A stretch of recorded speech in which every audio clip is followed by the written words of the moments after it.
Welcome back, and boy, it's been a while, but what a delight to have back with us today David Rubin, just one of our special guests. He's a former mayor of Shiloh, Israel, which quite frankly was one of the first capital of the ancient Israel area.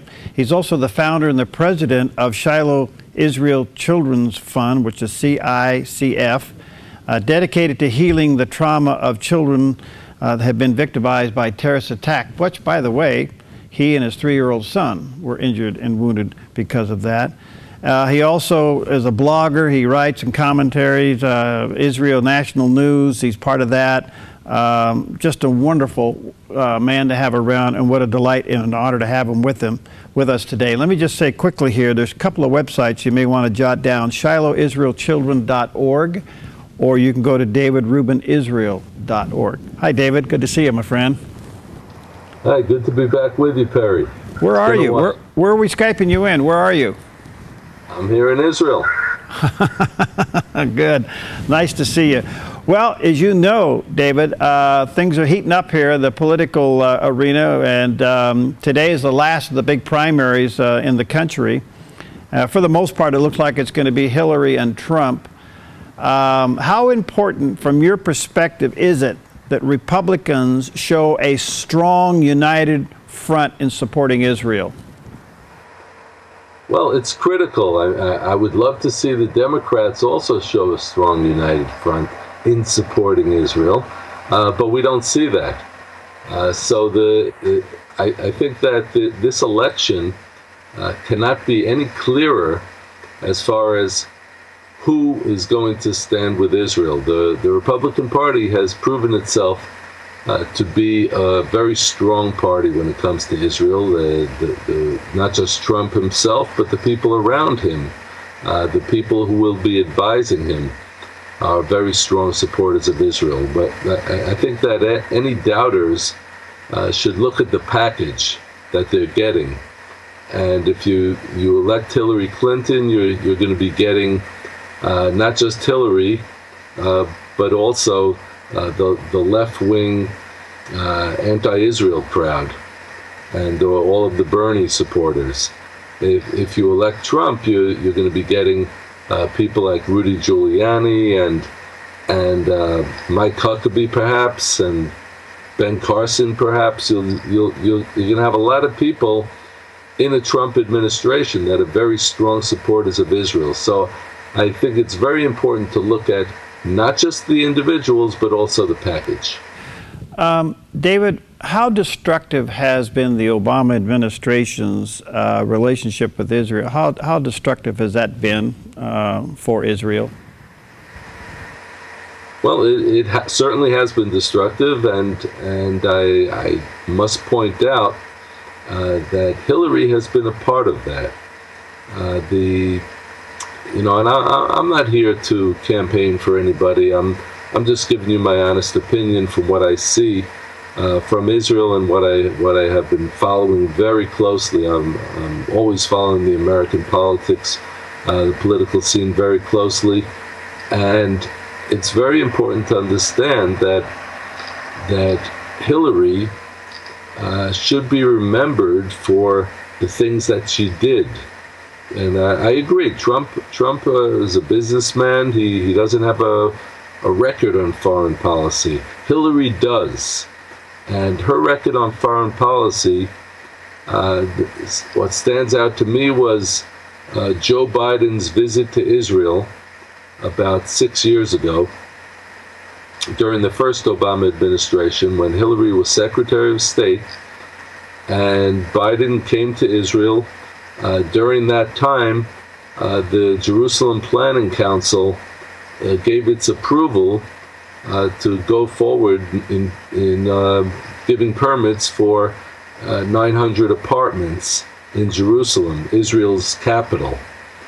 And Hillary went through the roof. She got right on the phone with Prime Minister Netanyahu. And by the way, the story of this phone call was leaked by the Obama administration, not by Israel. And she gave a stern lashing of the tongue to Prime Minister Netanyahu of Israel over this building plan that was approved for Israel's capital. saying, how dare you allow building of Israelis in Jerusalem. I don't think that's something that I will ever be able to forget.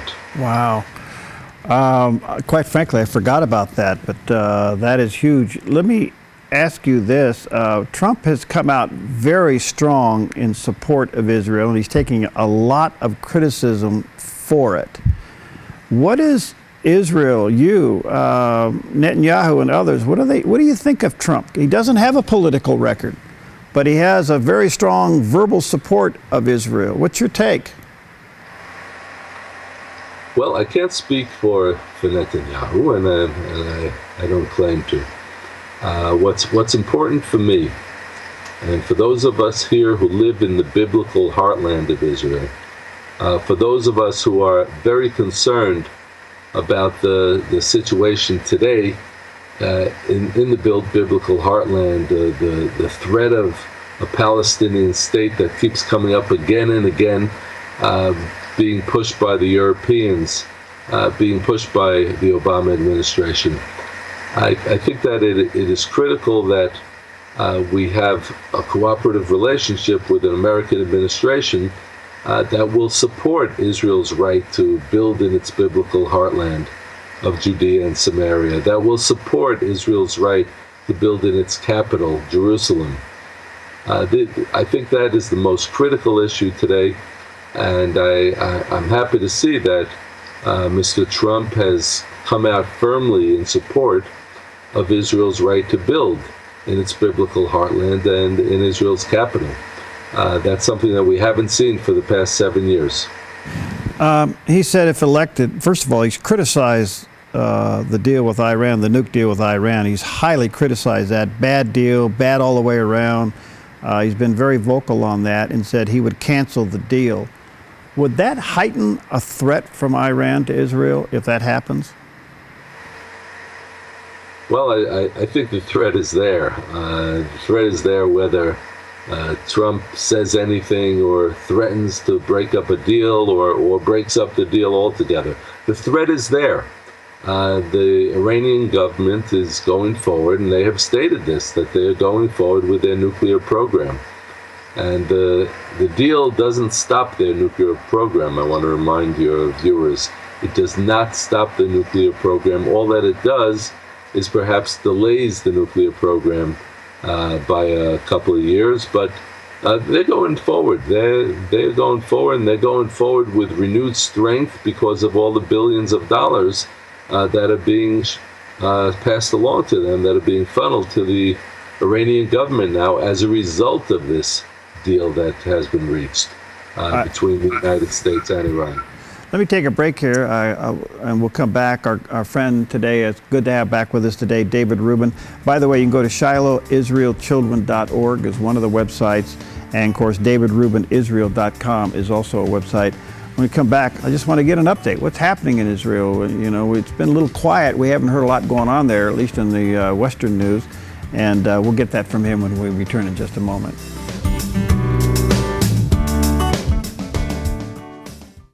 I'm Paulina Leiser, producer of Focus Today.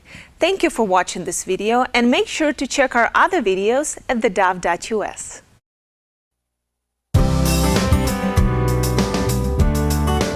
Okay, welcome back, and what a delight to have with us today our good friend David Rubin, former mayor of Shiloh, Israel, which was the first capital of the ancient Israel. He also is a blogger, and he writes with the Israel National News. He heads up the Shiloh Israel Children's Fund, which is an incredible organization that helps children recover from the trauma of terrorism, which he and his son have both been injured by. So this man, his heart is to serve and to help people and to keep us informed. There's two websites, ShilohIsraelChildren.org, and then, of course, DavidRubinIsrael.com, where you can get a lot of his articles and things. David, before I ask you to give us a complete update, let me ask you this. If by chance Hillary is elected, and there's a lot of commentary, but just hypothetical for a moment, if she's elected, what do you think happens to the relationship between the United States and Israel? Well, I think it stays pretty much the way it is now, which is not good. There's been a terrible break between Israel and the United States over the past 8 years. And I would take it a step further and say even over the past 12 years, since the second Bush administration, relationship has not been great between our two countries. And there's always been this pressure coming from the United States on, as far as Israel ending all settlement, and as far as Israel agreeing to a Palestinian state, which basically would be another Islamic terrorist state in the biblical heartland of Israel. I know that that's not something that Israel could accept because it would be suicide. And that's what's been pushed over the past 12 years or so. And in addition to that, of course, in the past 4 years, the Iran deal, which obviously would mean the destruction of Israel if we acquiesce to letting Iran become a nuclear state. Wow. And the terrorism that has been increased as a result of that Iran deal. Yeah. Does your news follow all of the scandals of Hillary? Do you guys hear about it over there as much as we talk about it over here? Well, we know all about it, or we also have email, and we know about Hillary's misuse of email. I don't think that those of us in Israel should be able to understand. We really should be able to understand well, because we're supposed to be a light unto the nations. If you look at our biblical heritage and prophecy, it says that we are supposed to be a light unto the nations, that God has appointed us to be a light unto the nations. So we're supposed to be on a higher level, ethically and in terms of honesty. And when I see Hillary Clinton, and really the Clintons in general, what they have done over the years has been just to create a corrupt movement, which first was represented by Bill, and of course now Hillary is at the forefront. But Bill's improprieties, his moral improprieties, and Hillary accosting those women who Bill abused. I don't think anyone like that can claim to be a supporter or defender of women. So I think that Trump is absolutely justified in everything he said about that. And as far as the email server, look, the President of the United States and the President's Secretary of State, they have the most critical positions in the world. The security of their position is critical to the freedom of all people around the world. And when she could act so irresponsibly with confidential information that the Secretary of State is privy to, how can someone like that be put in charge of the position, the number one security position for the entire world? Absolutely irresponsible, and it really makes me cringe over here in Israel to think that the Iranians can get their hands on Hillary's emails, that if she becomes president, all of the Islamic terrorist organizations would have easy access to her emails. Do you know what a danger that is to the free world? It's just amazing. All right, on the Republican side, David, we've watched the field go from 17 down to 1. Just for the most part, the 17 were all pro-Israel. I didn't know anybody that wasn't strong in Israel, but it's down to Trump. How do you feel about that? How does your fellow citizens feel about Trump being the nominee?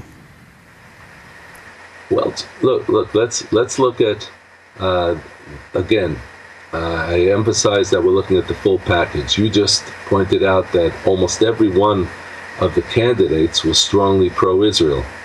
Okay, so that 17 is down to 1, and I presume that some of those 17 will be in a Trump administration.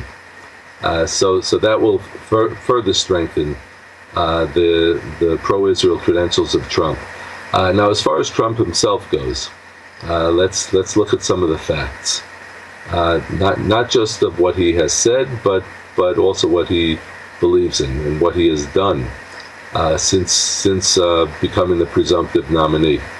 He has appointed 2 individuals to be his advisors, who are very strongly pro-Israel, who are people of faith, and strong pro-Israel Jewish Americans, and they will be advising him about Israel. One of them has written articles for Israel National News, where I also write.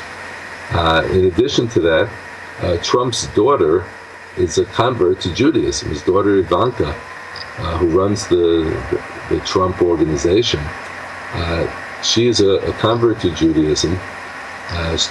So Donald Trump has 3 Jewish grandchildren, and they belong to an Orthodox congregation in New York City, which is a very strong Zionistic, strong religious Zionist congregation. So I can guarantee you that Trump is going to have strong influences, both politically and from his family, to stand with Israel. Now that doesn't mean that Trump doesn't want to stand with Israel himself. I really think that he believes in it, that he believes in supporting freedom, and he has said himself that he will support Israel's right to build in Judea and Samaria and in Jerusalem, and that he's willing, that he would like to undo the Iran deal and to minimize its effects. I think those are tremendous words, and I believe those words because Trump is a straight talker, and I think that we can feel comfortable about a Trump administration. That's interesting information. I did not know that his daughter had converted to Judaism. That is very strong influence. Let me ask you this, David. Now, you get around, you've been here in the country, you've actually been in our studios. You're quite the traveler and quite savvy of everything and everybody. Who would you like to see under a Trump administration as Secretary of State? Well, I'm not sure who is on the short list, Terry. So it's perhaps hard for me to evaluate. But I can just say that there are certain individuals that I would like to see there.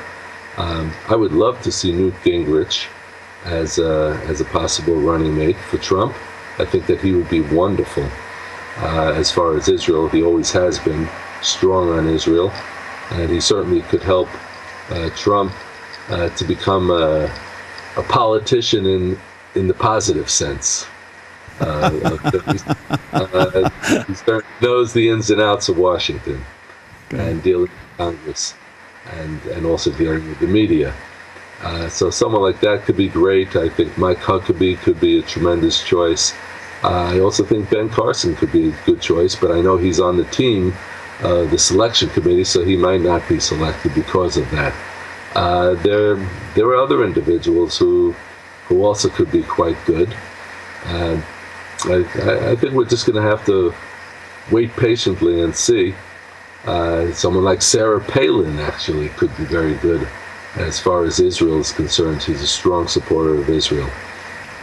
Okay, but as Secretary of State, I mean, the chief diplomat of the country, you know, there's several names floating around, and they're all speculation, but people reflect policy. It is thought that Trump will go into the convention not only with nominating his VP, but maybe several key cabinet members, and those names will reflect policy.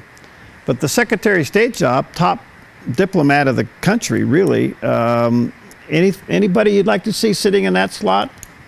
It's critical. I would love to see Rudy Giuliani in a strong position dealing with foreign policy. Whether it's Secretary of Defense or Secretary of State, or perhaps Homeland Security.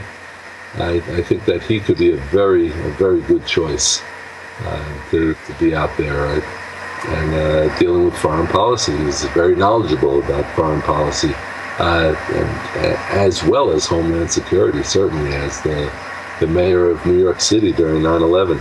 He has been advising Trump very closely. Well, David, you're a delight. Thank you. When will you be back over here? Well, I'll probably be back on another speaking tour right after the summer, if not sooner. All right. Well, we look forward to seeing you. And let me say to our viewers and listeners, again, ShilohIsraelChildren.org is one of his websites, and that deals with the Shiloh Israel Children's Fund, which is an outstanding organization. And then, of course, to catch up on all of his blog writings and everything else that he does, you can go to davidrubinisrael.com. Thanks, my friend. Good to see you. Let's stay in touch, okay? Okay, it was a pleasure. All right, God bless you. All right, there he is. And again, let me encourage you to check out some of the things that he does in his blogs. It's fantastic, especially some of the contributions he makes to Israel National News. And we look forward to having him back in the studio when he gets back into the United States. But a lot to watch there, and this is insight that we certainly need. But I think we should draw some I did not know that Trump's daughter had converted to Judaism. I would say that that is a very strong influence on Trump, not to mention that I think personally he himself is very much pro-Israel. We'll see you next time on Focus Today.